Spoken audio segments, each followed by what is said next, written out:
And we're live. Wonderful. Good evening, everyone.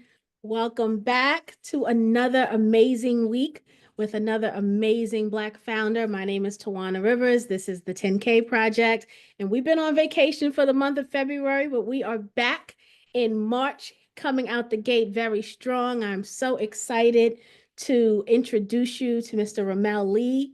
Mr. Lee has an amazing project he's going to share with us.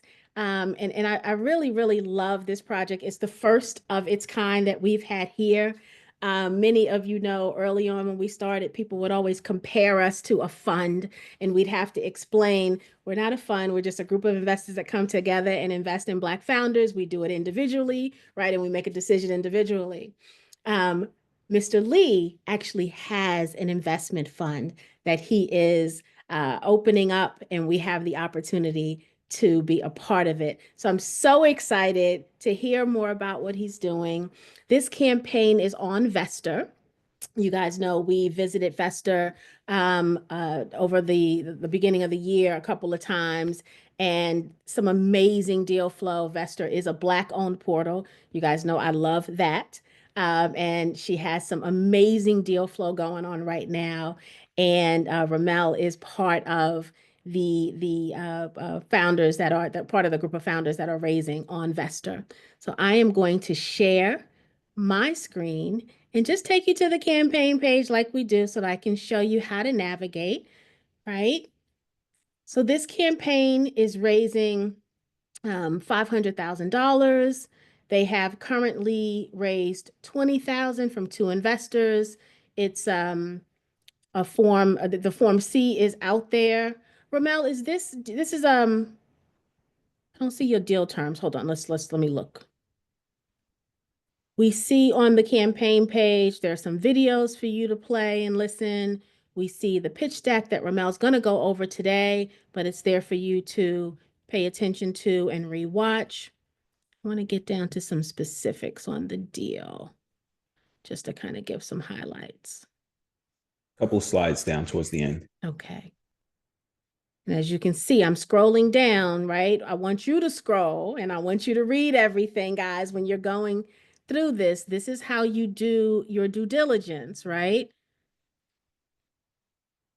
There we go. So the opportunity closes April 25th. You guys know I always like to tell you that because I don't want you to miss a great opportunity. So if you're interested, I always say, don't wait till the deadline if you don't have to, because at any point in time, the founder can have the monies that they need infused into the campaign. So you definitely want to do your due diligence. There's a place where you can ask questions if you don't have any this evening, or if you think of new questions beyond this evening, you can ask questions. Ramel will answer those questions right here on the Vesta portal. And then that way it'll help you be able to make a decision on if this fits in your portfolio. So Ramel's going to go over the investment terms, but you see they are listed here for you to revisit. Just scroll to the bottom and see what else we have. So basically this is the pitch deck, right? And then here is where you can ask your questions on the campaign page. This is where they would show. All right. So I am going to stop sharing. We are going to be putting that Vestor link directly to the campaign in the chat throughout the evening. We're also going to be putting it on the Facebook live feed so that if you guys want to revisit it, then you just go ahead and click on that. For all of you here with us and for everyone on the mailing list, you will also get a replay of tonight's session. It will also have the campaign link included in it. So you'll have that campaign link available when you're ready. All right. With that said, Mr. Lee, I want to welcome you to the 10K Project. We are very, very happy to have you this evening, and I'm excited to share you and your campaign with the community. So I'm going to turn it over to you, sir. Thank you. Thank you so much for having me. Thank you, everyone, for jumping on this evening and hearing what we're doing down at RDL Capital Partners. My name is Ramel Lee. I'm the managing partner for RDL Capital Partners, and we are an alternative investment firm. We just launched a fund for the purposes of acquiring extended stay and limited service hotel properties. I'm going to go through the pitch deck really quick. One of the not really quick, but in a short period of time, I'm going to get into it. This is a offering being conducted under Regulation CF. Uh, that's the exemption we're using to raise capital, which allows us to raise capital from accredited and non-accredited investors. For those who do not know, an accredited investor is someone who makes 200,000 a year or 300,000 a year as a married couple, or has a net worth of $1 million, not including their primary residence. So, but we use the exemption to allow us to raise capital from accredited and non-accredited investors. Um, uh, as always, have to give the disclaimer: I am not a financial advisor. This is for informational purposes only. And before you make any investment decision, you should consult with your personal financial advisor, CPA, whoever you receive your financial advice from.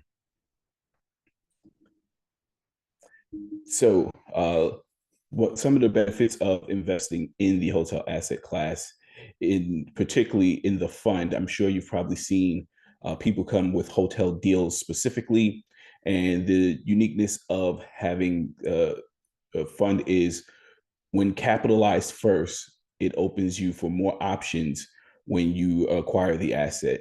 And as they say in real estate, you make your money when you buy. And so being fully capitalized before you go to purchase an asset, one, it opens you up to make a lower offering price.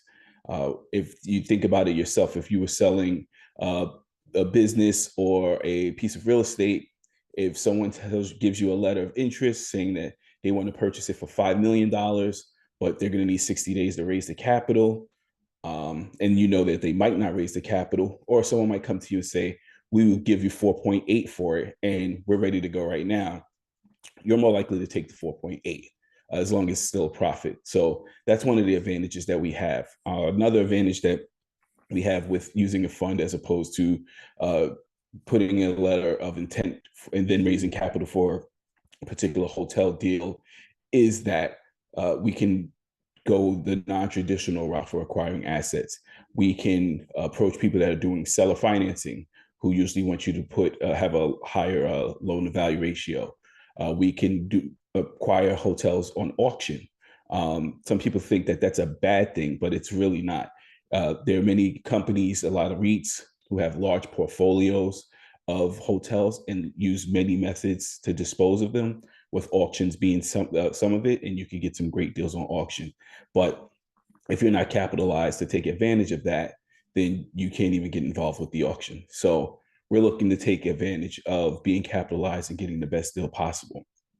Getting into the hotel asset class itself provides the benefits of with the fund is you don't really necessarily need to know much about the hotel business or how to run a hotel. We take care of the hotel management. We take care of the asset management. We take care of the acquisition. The fund managers take care of all of the parts of acquiring the asset, running the asset, and exiting from the asset. Uh, and the hotel asset class also, there's three business models at play. And I always tell people there's the actual business of running the hotel, that's the checking the people in and out. That provides the actual cash flow that you get for running the hotel. Then there's also the real estate play. You own the actual physical real estate, and that gives you the opportunities to take advantage of appreciation and depreciation. And then we buy branded hotels. So you get a chance of taking advantage of the franchise model. Whereas, the team that I'm working, we have decades of experience, but I will take Hilton's 100 years of experience over our decades of experience when it comes to the back office, the marketing, the rewards, and those type of things as far as running a hotel. And we focusing on limited service and extended stay because we're looking. This is a cash flow and growth fund, and those have the highest profit margins. Limited service and extended stay hotels, and those prove to be most resilient during economic downturns. Now, the market opportunity with extended stay and limited service hotels, uh, you have 37% of the total market is limited service hotels. Um, in the discussion with a friend of mine, they was like, why would you buy a Red Roof Inn over a Ritz Carlton? And I said, well, do you think more people could afford to stay at Red Roof Inn, or more people could stay at the Ritz Carlton? You know, it's you have a larger total available market when you have a limited service hotel. Plus, your labor cost is your highest cost when running a hotel. Limited service and extended stay dramatically lowers your labor costs. So when you think about it in tiers, uh, limited service, well, extended stay hotels have the greatest profit margin. You're talking about somewhere 30 to 50%. Limited service, you're talking 15 to 30. And full service, you're talking maybe 10 to 15. And then luxury, those hotels are really like for for for really high value assets. They're going to be in high value locations that really is more of a real estate play than a business play. And with extended stay, for those who don't know what extended stay hotel is, those are the type of hotels that basically are built like studio apartments. They have a little kitchenette in there, and they're designed for people who are going to stay for 5 nights or more. Last year, $7 billion worth of extended stay business went to non-extended stay hotels. That means the demand for it is huge. All the brands are out looking for places to build extended stay hotels, and at the rate of what they're building now, they won't build enough supply for the next 10, 12 years for extended stay hotels. So as far as us RDL Capital Partners, these are two of the current hotel investments that we're in. These two hotels are in Indiana, purchased in 2022, and the goal was to exit. I'm sorry, 2021, and the goal was to exit in 2026. However, the hotel management that we put in place turned around these properties, and now they're at the top of their comparative class, and we're already getting offers to sell these hotels, and we're looking to exit this quarter, at least the Staybridge Suites we're looking to exit this quarter, and the Hampton Inn we're looking to exit sometime during the second quarter of 2025, beating our initial projections. So the team that we're working with is the team that brought these hotels from the lower end of their comparative asset class up to the higher end of their comparative asset class. Now, these numbers, if you're looking at these numbers look great. I always have to give this disclaimer that past performance is not indicative of future results. And this was also a case where we were able to take over some mortgages that had pre-COVID interest rates. So that's another reason why we were able to get a big bonus in our returns. So this is our investment strategy. With the regulation, the CF, we can do a max raise of $5 million, which is our ultimate goal. But our first round is going to close before we deploy capital at 500,000. At 500,000, we'll be capitalized to the point where we'll be able to acquire our first asset for the fund. Uh, what's what's a good deal if you get in on the first round is you'll be able to take advantage of the cash flow from the asset off the first property that we buy. If you get in afterwards, then you'd have to wait till we deploy that capital as well, and then it'll be an aggregate of all the hotels that we have. As I said, we're looking at economy, limited service, and extended stay hotels. Where we're seeing our deal flow mostly is in the Midwest and the Southeast. Another reason why the fund is really good as opposed to someone just presenting one hotel asset is that we're going to diversify our locations.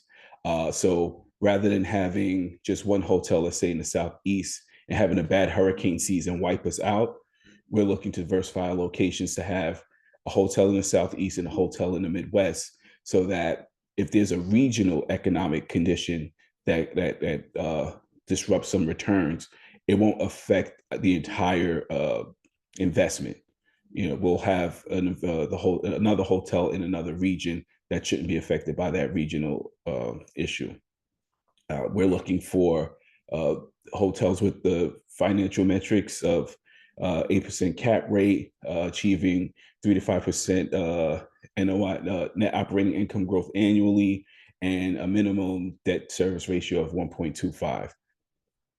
So for the, I know that I threw a lot of jargon out there for but just basically we're looking for hotels that are already performing well cash flow wise. With the fund, we're looking to acquire 12 to 14 million dollars worth of hotel assets. That's approximately 2 to 4 hotels, and our strategy is to get hotels that are cash flowing but are at the lower end of their competitive set and add value through management and technology and bring them to the higher end of their competitive set. When you buy the lower end of your competitive set, you buy at a lower multiple. So let's say it's a $1 million hotel. If you're buying at the lower end of the competitive set, it's 3x the revenue, right? So we would pay 3 million. But if we get it up to the higher end of the competitive set, you can now sell at a 4x multiple.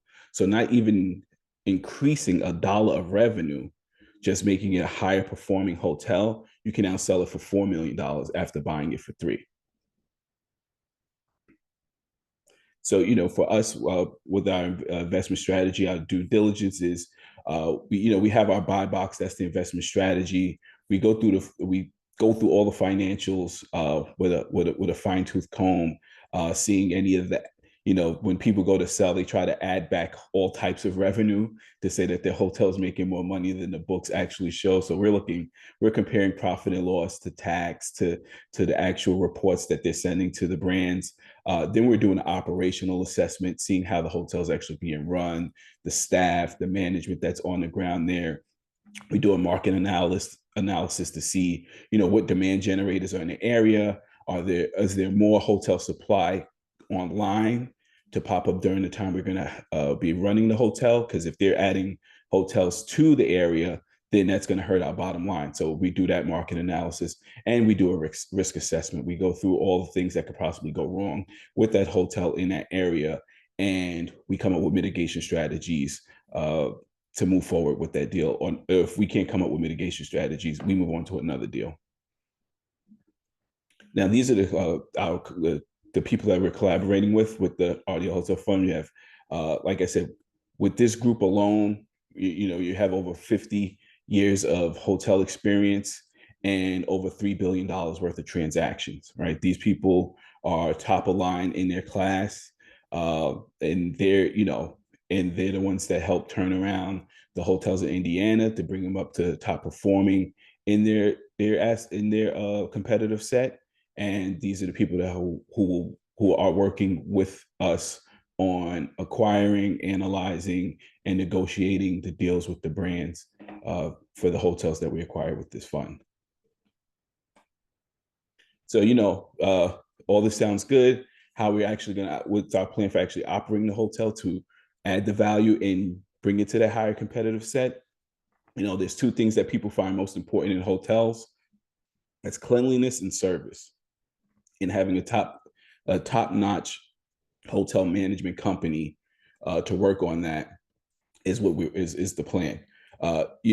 There's a lot of hotel management companies, and our plan is to marry one that's familiar with the market and familiar with the actual asset.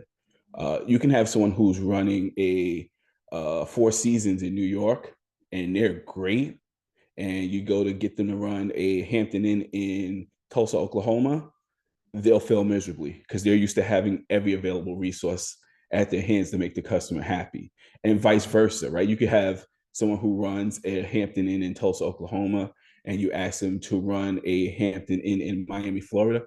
It's 2 totally different markets, right? So we partner the hotel management company with the market and with the right asset.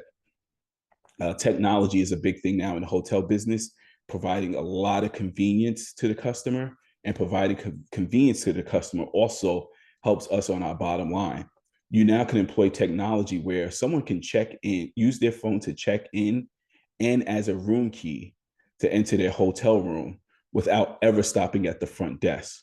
What does that do? That makes it very convenient for our guests, right? They from when they get off the airplane or they get to the hotel, they can just go right to their room. They don't have to wait online. They don't have to go through any of those problems to get to the hotel.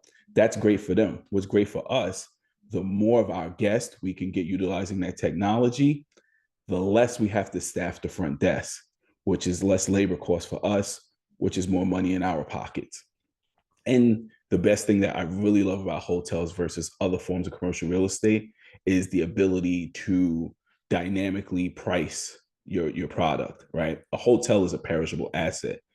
This hotel room I have on March 4th, I can know that once it strikes midnight, I can't sell that room anymore on March 4th. That money is gone and out the window, right? So we have to do what we can throughout the day to make sure we sell that room on March 4th. And that's adjusting the price. And if we have a lot of demand, we can take advantage of that by increasing the price, the daily rate. And if we have low demand, we have to be able to lower the price to try to increase occupancy so that we can hit our bottom line numbers. And that's what a great management team does when operating a hotel. So this was just a case study to kind of show how very limited growth, conservative growth in a hotel can lead to very high returns, right? So just basically, this is not a particular asset. We sensitivity tested our investment strategy, and this is on the conservative side of the sensitivity test.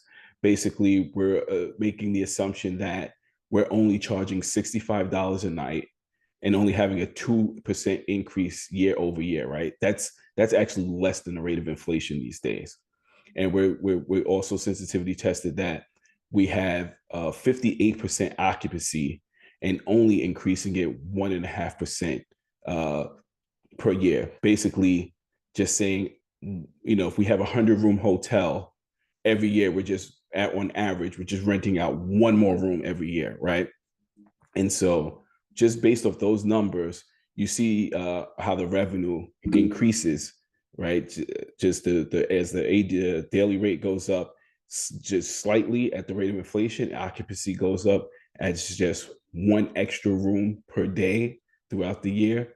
You see that doesn't seem like a large number, a little over 210,000, but you have to remember you sell hotels on equity multiple, right? So that 200,000 is really when you go to sell, if you sell at a 4X, that's really $800,000, right? And so this is what it looks like in total. So your cash flow, like I said, we're going very sensitive. Your cash flow through the course of a 5-year hold is low. But when you go to sell on that equity multiple, that's when you make the big bang for your buck, right? So we're talking, if you offer $100,000 investment, we're looking at a target equity multiple of 2.66, right? A target IRR of 20% on average annually. And that's on a conservative side of our sensitivity test. And so, as with the exit being the most important thing to the fund, what's our exit strategy? To sell it, right? We're looking to, within the first 3 years, bring it up to that, from the lower end of the competitive set to the higher end of the competitive set, and then we're going to market and give us some time to try to sell. Now, if market conditions doesn't, things happen in the world, right? If market conditions dictate that a sale isn't the best thing to do at that time, we do have options. And the best option is to refinance. So from all the money that we've putting into debt service, we can refinance and make ourselves whole on our initial investments and then continue to collect the cash flow until market favors exit on sale. And so these are the investment terms, right? So just a little background on myself. I did 22 years as a New York State employee, and I knew that, and I retired at 45, and I knew I was going to retire young, but I also knew that my pension would not sustain me for hopefully a very long and and happy life. So I've always been a bit of an entrepreneur, but it was important for me, for those people who weren't planning as I was planning along the way, to have the opportunity to get involved with alternative assets. Um, as I said on the outset, we use Regulation CF to raise capital. You know, the saying it takes money to make money. That was the actual law until 2012, right? And so we're using this exemption to give people who just, in less than and actually the regulation exemption wasn't even in place to 2016. So it's been less than 10 years that people have been able to take advantage of these opportunities. And so we made the fund so that people can take advantage, people who normally never had the opportunity to take advantage to invest in these assets, to be able to invest in these assets. So, that's why our initial minimum investment is only $10,000. Usually with these hotel funds, you see $25,000, $50,000. We're going at 10 because we want to be able to allow working class people an opportunity to make some money with this asset class. It closes April 25th. This first round closes April 25th. We have an estimated 5-year hold with the fund, basically meaning it's an illiquid investment. So if you do invest, you can't come back in 2 years and say, hey, I need like half my money back, right? The money is in the building, it's in the real estate, it's in the hotel. We're giving a 8% preferred return annually. And then after that, it's an 80-20 split, 80% to the investors, 20% to the sponsors, and 1.5%, only a 1.5% management fee. And then there's the profit, there'll be quarterly profit distributions once the assets are stabilized. Now, with any investment, there are risks. The risks include that this is the launching of this fund in the first round. There's your general hospitality industry risk. There's the risk that it's not a liquid investment. We're highly dependent on how successful our management is. You have your regular real estate risk. And nothing I said is guaranteed. These are all targeted, just to make that very clear. And you have your regulatory and compliance risk. But even with all those risks, like I said, our job is to mitigate against those risks. So what we're doing, as I explained before, we're diversifying the markets. So having more than one asset in different locations, using dynamic pricing models to adjust for downturns, any downturns that may occur in the economy, whether it's in hospitality or the real estate business. Part of like I said, we're looking to raise $5 million, what normally will get us to purchase $15 million of hotel assets. But as you see in our investment strategy, we're only going to acquire 12 to 14 million because we want to be able to hold contingencies and reserves. We don't want to have to rely on our cash flow to fix issues that may arise with the hotels, right? We don't want to have to go down 25% of our hotel rooms because part of our HVAC is out, right? And we have to wait till we raise enough money. So we're going to have contingencies and contingency reserves for that. And any type of rehab that we have to do, we're going to build in sustainability to help reduce like utility costs and things of that nature. And so, why invest in the fund, right? The asset classes that we're going out to purchase, there's strong demand for them. They've showed stability in volatile times. The 8% targeted return, the 2x, the 2.66x equity multiple on exit. The team that turned around the 2 hotel properties in Indiana, plus several. I only could speak about what I'm involved in, but they've done more than that. They're working on this, and we're really focused on managing risk. Like I said, I built this fund for working class people. I know how important their money is to them and how adverse the risks they are. So it's my job to come up with solutions for all the possible risks.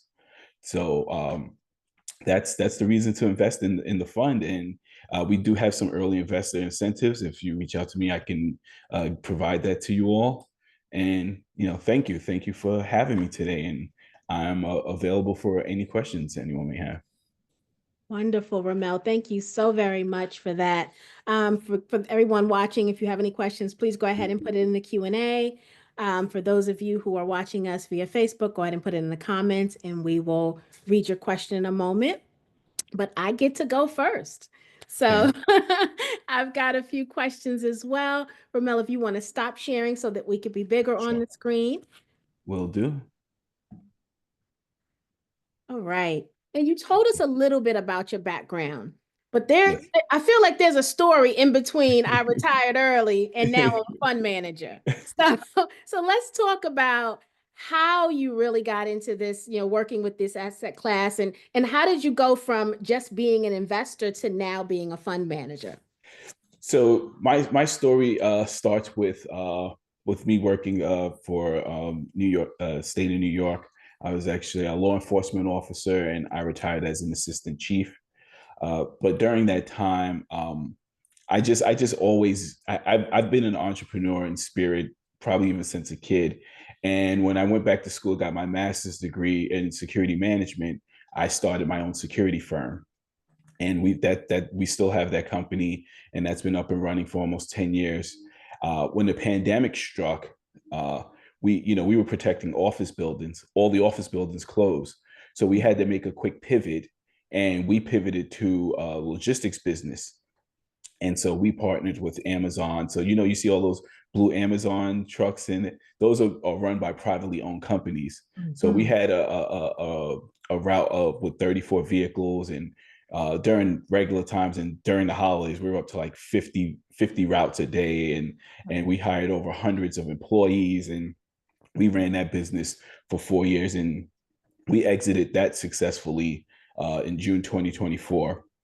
Along that time, there were a couple of other businesses we started. We started a event space and party equipment rental business, and we ran that for a few years, and we exited that successfully at November of 2024. And running businesses can be taxing, and so we started looking into real estate. We got into some short-term rentals. There's a product called a condo-tel, where you can actually buy a room within a hotel and rent it out like Airbnb, VRBO, that type of stuff. So we got that. We got those on Myrtle Beach, and we're doing well with those. We still have those. And how I got into hotels really it's a corny story, but I was having a conversation with a colleague, and we were talking about Rich Dad Poor Dad, and how Robert Kiyosaki made that game called Cash Flow to teach people about investing. And so he said, what if Monopoly was a game that was intended to teach people about real estate, right? We turned it into a fun family game, but what if it was like the first cash flow, right? Because everything, all the real estate principles in Monopoly ring true, right? Like you could buy Baltic for cheap, but you could charge Harley no rent. If you finally get Boardwalk in Park Place, it's going to cost you, but man, you're going to make a lot of money, right? You're going to probably win the game. Even down to pull-in community chest cards, right? You get like those surprise taxes on all your properties, Mhm. but the ultimate goal in Monopoly is to put a hotel on your property. And so we said, if all the other principles ring true, that probably rings true as well. So we began looking into the hotel space. I found my mentor, Davon Reeves, and she took me under her wing, and she actually introduced me to my first two hotel deals, and we've been off and running ever since. Wonderful. Shout out to Davon, the CEO of Vesta. Um, Yes, yes. we love her, and she is doing great work. Wonderful story. I love that. I love that. And so, your current two hotels, happy to hear that you have brought them to a high performance standard. To now, you're thinking about selling them. It's a success story that we love to hear. Right. One of the other things you talked about that was interesting to me is when you talked about limited services versus extended stay, and you described to us that extended stay is anything greater than 5 days. But can you talk about the other classes? So you said limited services, full service, luxury, and extended stay. Kind of give us the breakdown on what is the differentiator between all of those different categories. Okay. So the differentiator is how many things at on the hotel property is available to the guest. So limited service economy is pretty much your hotel room. That's what you get. You check in, you get your hotel room. That's it. Some may have a little breakfast nook or like one Mhm. of those little convenience things behind the front desk, but that's it. Full service is you have some food and beverage on site of the hotel. So there's a restaurant or a bar or things like that. So I'll just backtrack a little bit. So if you think of limited service, think of like a Holiday Inn, right, Okay. or a Red Roof Inn or something like that. If you think full service, you think of like a Cambria or a Hampton Inn with the restaurant. Uh, and then you have your luxury, which has food and beverage and amenities. So Mhm. like there's like a spa on site, or um, there's shopping, or there's something more than just the food and beverage. So that's the full service. And the more of those things you have, the higher your labor costs are, because whether someone's eating at the restaurant or not, you have to staff it, you have to buy food. Excuse me, the bar has to be stocked. So so there's opportunities to make money there, but you have to keep that high level. And also, if you're talking full service or luxury, you have to be in markets where you you're going to have full service and luxury customers. You're going to have people coming in high volume that can spend two, three, $400 a night on a hotel room, which is less than 10% of the population. So that's the difference in the segmentation. In extended stay, you can have extended stay along any of those segments of the population, but extended stay is basically hotels that's designed for you to stay there more. So think of like a traveling nurse, someone Mhm. who then they're gonna be on their assignment for like 6 weeks. Doesn't make sense to rent an apartment. Or some people coming in to do a major infrastructure project like iron workers, they just have like a 8 week piece that they have to do on a major infrastructure project. So they just want a place to stay in. Why the profit margin is so high and the labor cost so low is people who stay at those places, they kind of treat it like they're home for a couple of weeks. So they're not looking for housekeeping every day. They're not going to the front desk all the time. They just want to basically treat it like home. They go to work, come back, make themselves something to eat, go to bed, get back up, go back out. And so that's why the profit margins on those are so high. Very good. Thank you for that. You also talked about the fact that, and I want to make sure I caught this right, that you really only want to purchase branded hotels. Did I hear that properly? Yes, that's correct. The reason for that is, uh, especially with like Airbnb on the market, a Mhm. lot of people are very dedicated to their loyalty programs. So, I know I'm there's like 3 trips I'm going on, and I had a lot of Hyatt Regency points, and I'm staying at the Hyatt Regency in every one of those cities, right? Because I'm getting a deal, right? So Right. yeah, being a part of a branded system, one, it allows you to take part of that loyalty program. Also, they have their you use their back office software, and they're putting a lot of R&D into their back office software that you have to put in on your own. So these technological pieces that are improving the guest experience, they're investing in these things and they roll them out to you, and you have the option to use them or not, but they're on the cutting edge of hotel guest technology.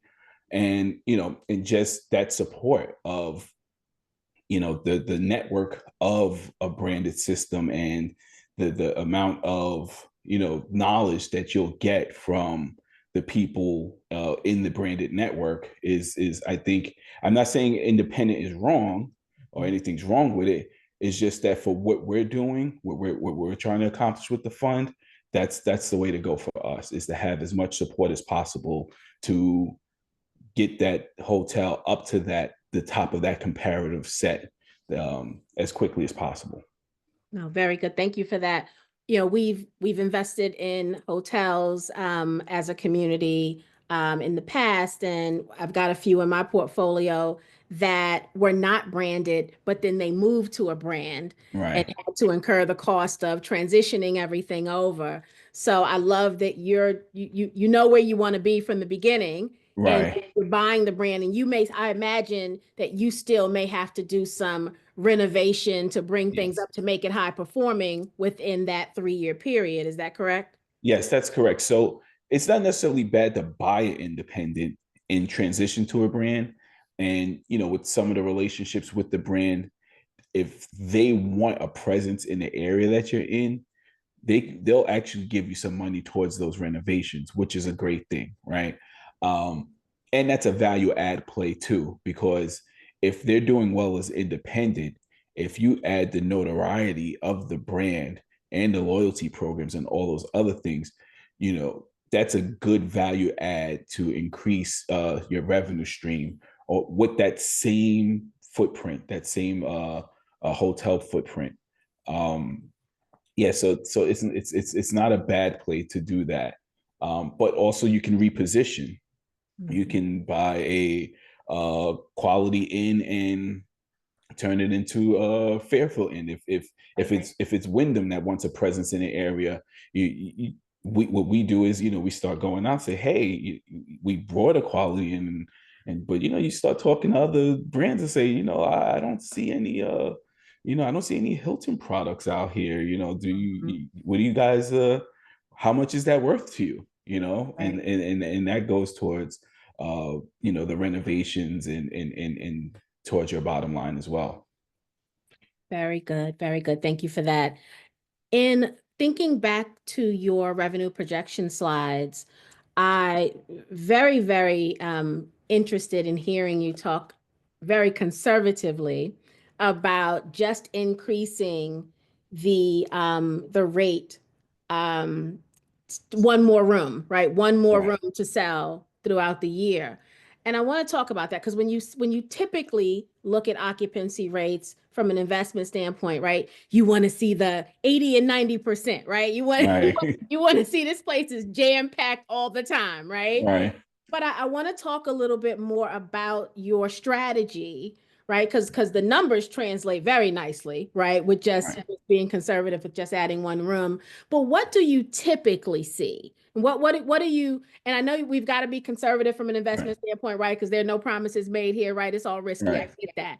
But like when you go in with your management team and you sit down to strategize, what are you really looking to increase occupancy rate by? So what we're looking, so it's not so much a particular number as much. So you've heard me say comparative set a few times. Mhm. So with hotels, like we're regularly say how you have comps, the way they break down hotels, there's a report, a star report.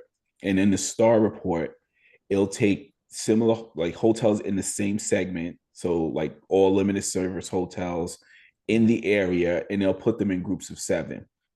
And so uh and then they rank you on all these key metrics like occupancy, average daily rate, revenue per available room, and you could kind of see how the hotel is doing versus the other hotels in that comparative set. So, I can say, hey, yeah, I want my hotel to do 80% occupancy, but if the top hotel in the area is doing 65%, Mm. that's the top, right?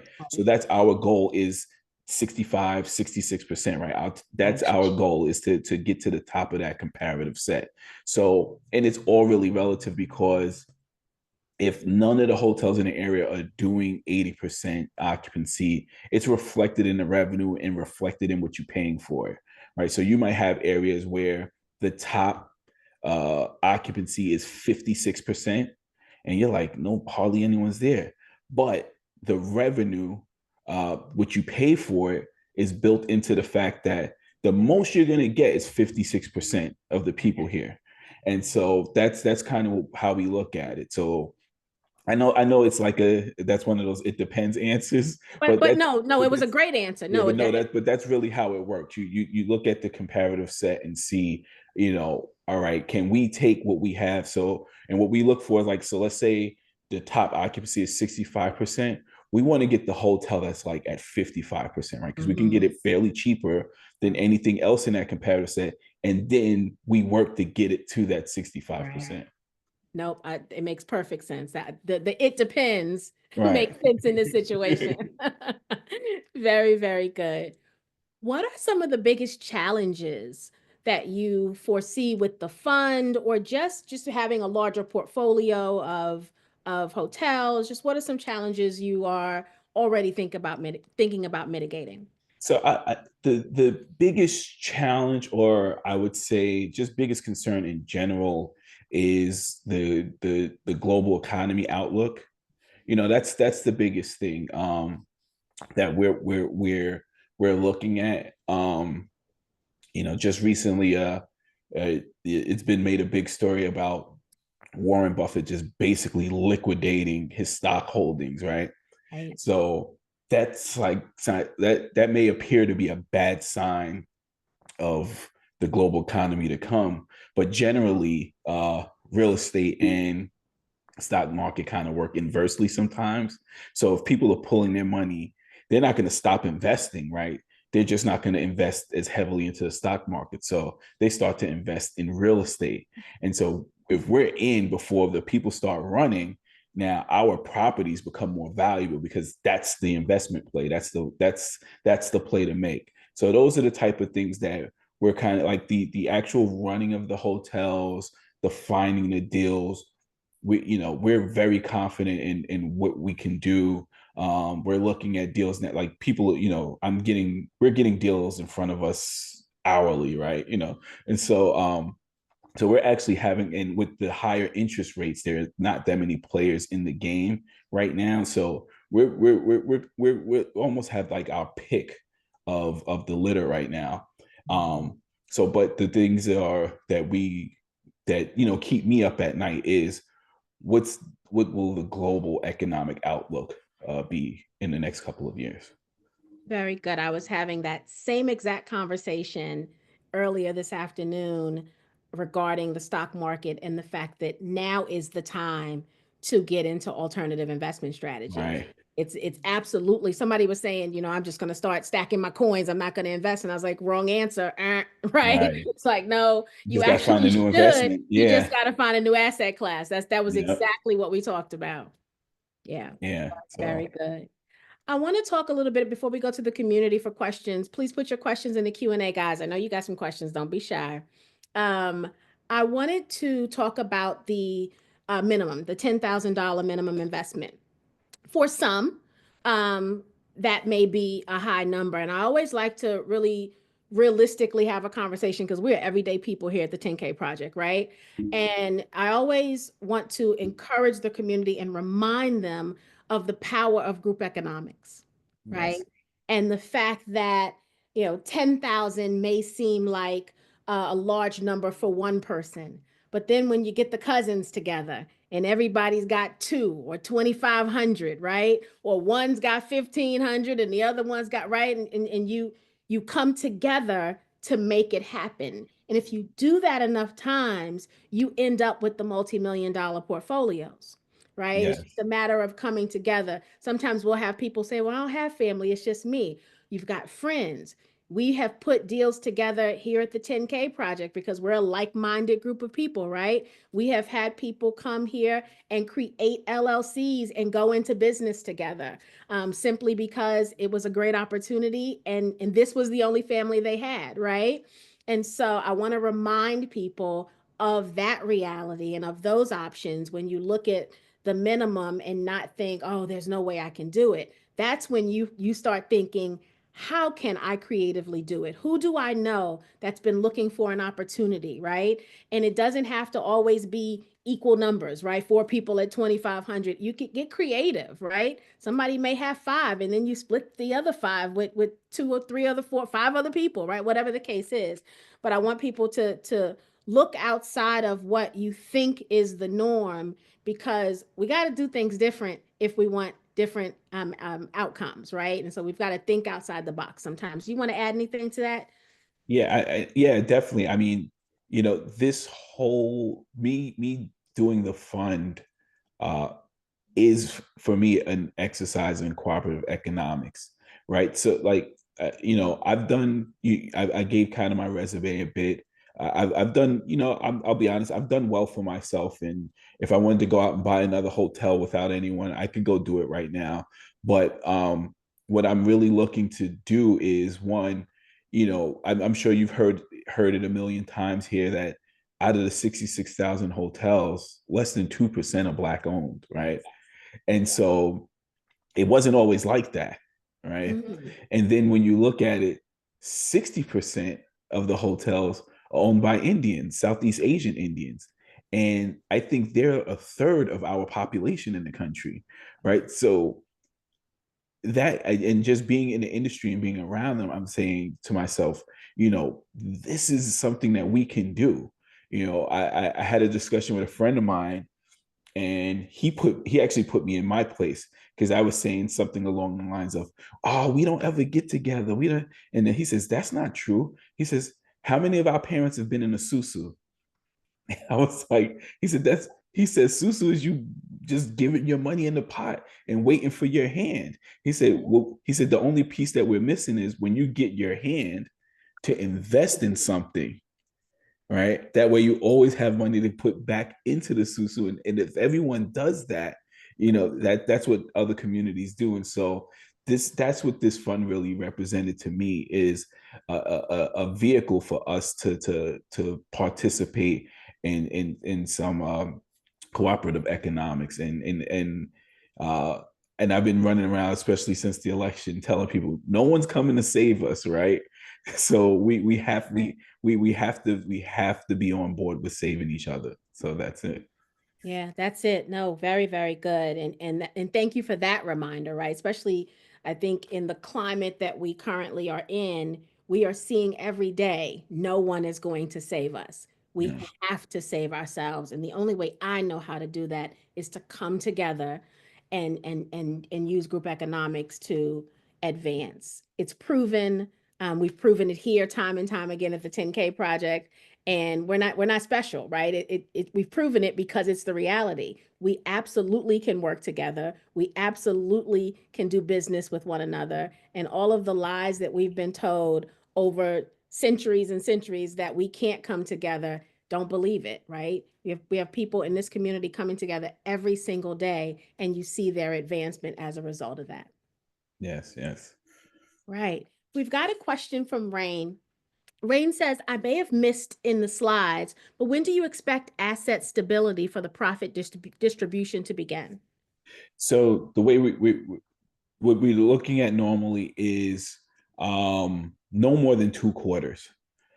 Just to make the answer simplified. It's getting in. We do a very good job of analyzing the culture and how the hotel's being run before we purchase. But you really don't know what's in there until you actually get in and start shaking hands and meeting people and hearing their stories and identifying what you need. So there's that aspect of it. There's the aspect of any type of property improvement plan that we'll have to do, which is pre-negotiated with the brand, and we generally do it in phases so that we don't take down a lot of hotel rooms at a time. So we're looking at getting to stability. We try to no longer than 1 quarter, max 2 quarters. Very good. And I know you had talked about there being some additional investment perks. Can you want to take a few minutes and talk about some of the perks? Yeah, sure. So there's some opportunities for some like family and friends hotel credits, hotel owners credits. When you a part of a brand and you're listed as a hotel owner or a family or friend, you get some the discounts you get you probably wouldn't believe. It's like when you have a friend that works for an airline. Uh-huh. Good it, stuff. yeah, the hotel stuff works the same way. We also got some management fee rebates for people that invest a certain amount of money and things of that nature, or in referrals, things like that. So I can definitely give you that information if you want to pass it on to your community. Wonderful. Yeah, if you can send that over, we can add that to the email that we send Okay. with the replay for this evening and the campaign link. All right. Talisha, do we have any questions in the Facebook chat? No, ma'am. All right. Any questions here before we give our final statements and our call to action? I'll give you a few moments to put your final questions in the Q&A if you have any. I did that good of a job explaining it. You did. And I think it helped that January we had all real estate opportunities from Vesta come on. Yeah, no. I kind of, and I hope not wrongfully, assume that you guys kind of got a good education on the hotel asset class, and I'm really just kind of came on to give a perspective of why we're doing a fund, coming to you with a fund as opposed to coming to you with a hotel already agreed upon with the price and everything like that. Kind of give you the upside to being capitalized first. Yeah, you did. You kind of put a nice little bow on the asset class to say not only can you have one, but you can have a portfolio, right? Right. Here's what that looks like. And so it was really, we didn't do it on purpose, right? But the positioning actually was really Right. nice in my opinion. Very good. Well, I will start and I'll let you close us out. The call to action for me is always really simple, right?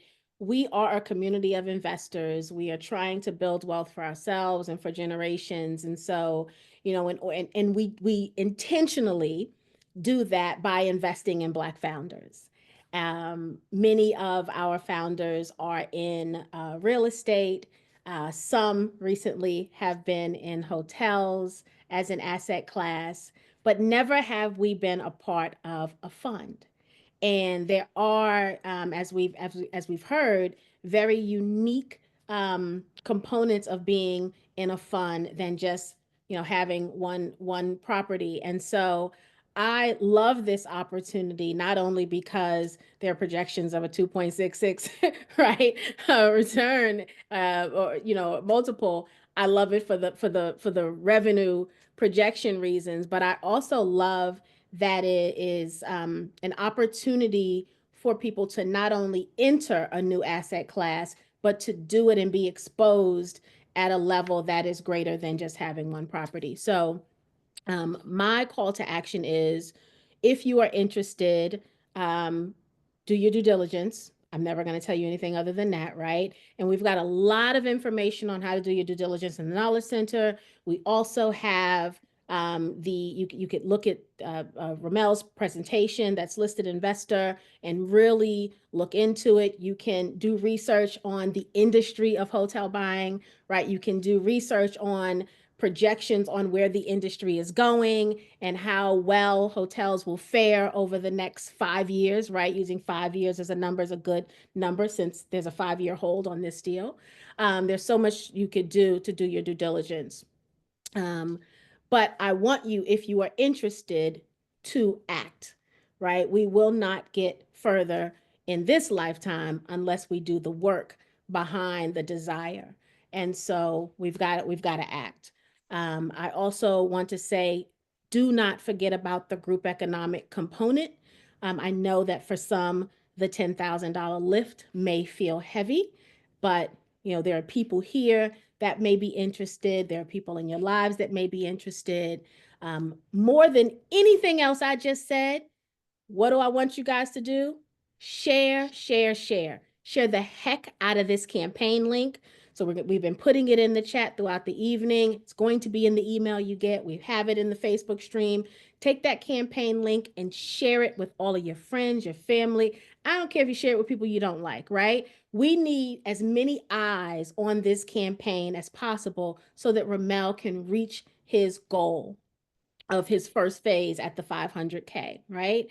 And so why we exist here is not only to invest for ourselves, but to share it with others so that they too can build wealth. We are not gatekeepers here at the 10K Project, right? We are about getting these Black founders in front of an audience that will want to know more and do their due diligence so that they could potentially invest as well.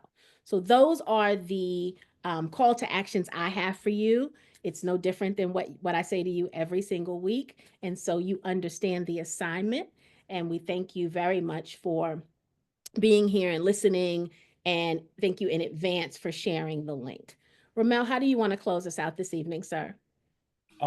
first and foremost, I want to say I love what you're doing here. From when we first spoke and I started researching it, and I've probably watched like 4 or 5 pitches on YouTube, and I'm subscribed, and I'm like locked in, and I'm looking to invest in one of the other projects that you have going on. So I really appreciate what you're doing. I'm a big proponent of cooperative economics. I think that's the first pedestal that we have to set up, and we can build the other layers of what we need to do to ensure our equity and real freedom in this country on that foundation.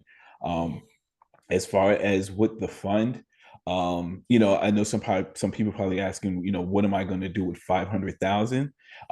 That's to get people into the game. We're actually investing a significant portion of our own money into acquiring these assets, right? So that's why we're only looking for 500,000 for the first round of closing to acquire the first asset, because we're not one of those OPM people, right? We're just trying to make money with other people's money. We're investing a significant portion of our own money into these deals, right? So we have skin in the game with you all. Like, this is really cooperative. Like, we're really working together with the investors. And I know it's probably a different concept for many people, but you have a lot of advantages when you go to acquire assets when you're already capitalized. The people talk to you differently, people deal with you differently. When you give them a number and you're telling them, I'm ready to close.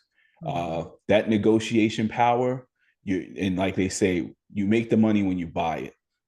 And so that negotiation power is what we're looking to leverage with the fund. So if you want, I know I gave you all a lot. I'm sure my contact information will be given out. Set up a call with me. I can walk you through any part of it that you need further clarification on. That's basically what my days have boiled down to at this point. Is I'm on Zooms and calls with people all day, walking them through the process. And let's work together and increase this number of Black hotel owners in the country. Wonderful. Very well stated, sir. Well, I appreciate you taking time out to come talk to us. I especially appreciate the fact that you did decide to raise capital via Reg CF so that the everyday investor could have an opportunity. Many people will never get an opportunity like this, and we owe opportunities like this to the founders who are brave enough to do it, because raising capital this way is not easy, right? Yeah, It is not, yeah. and we know that. Yeah, but my other friends that are in finance, they think I'm nuts. We hear that often. We hear that Yeah. often, but we appreciate it. We absolutely do. And I speak on behalf of this entire community, the people who are accredited, non-accredited, the people who are just trying to still figure it out, right? We appreciate that founders take a chance on us, because that's how we're going to build up this community and build well. So thank you very, very much. Thank you. I appreciate it. All right. You have a good evening, sir. You too. Thank All you. right. Bye, everyone.